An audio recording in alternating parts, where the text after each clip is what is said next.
What do you want out of an iPhone? You probably think it's something like a good camera or long battery life, and yes, you definitely want those things. But what you want out of an iPhone, what you really want, is all of the iPhone stuff that you don't usually think about.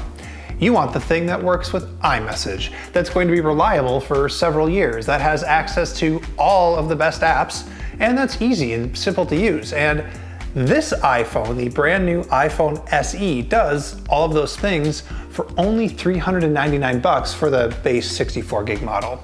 So this review is actually going to be really simple. Is this an iPhone? Check. Yes. Yes, it is. It does all of the iPhone things. The only question we have to answer then is whether or not it does all of those things well. Basically, if paying just $400 for an iPhone means that you're giving up way too much.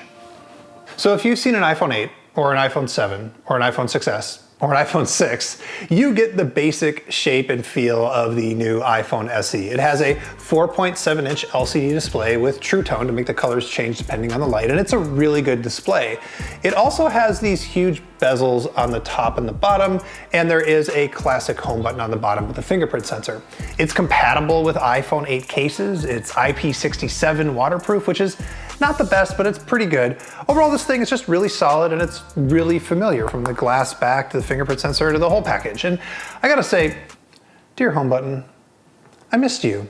I didn't realize how much, but you're great. Anyway, there are still two small bummers to talk about with this overall design that we're so familiar with. One, I'm just gonna say it again, these bezels, they're huge. And I'm knocking it because a bunch of inexpensive Android phones have figured out how to reduce these bezels to fit a bigger screen and a smaller body, but Apple is just keeping things the same that it's always been here. Two is, the size. It's 4.7 inches, it's small, but it's not nearly as small as this guy, the original iPhone SE. Whereas this thing is basically not that much smaller than my iPhone 11 Pro. And sorry, that's just the way the phone world is now. Actually, there is a third thing to gripe about, and that is that there's no headphone jack on this phone. And that is also the way the phone world is now too. But at this price point, a bunch of Android phones do manage to hang on to the headphone jack, to be clear. So it is a little bit of a bummer here. At least Apple's including wired lightning headphones. It's just not including a headphone, 3.5 adapter.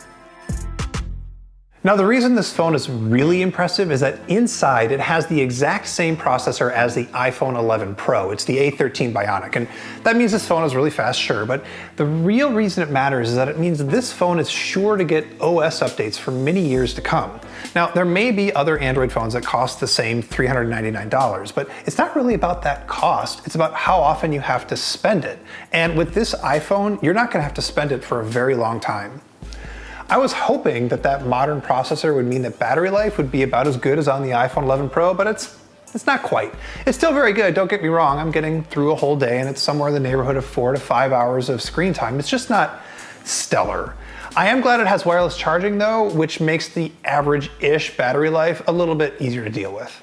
So let's talk camera. There's just one on the back, it's 12 megapixels, and there is a 7 megapixel selfie camera on the front. And for a $400 phone, I have zero complaints. In bright lighting conditions, it's kind of lovely. Photos are well detailed, they're color accurate, and they're sharp. In good light, it is almost hard to tell the difference between this phone and a $1,000 iPhone 11 Pro.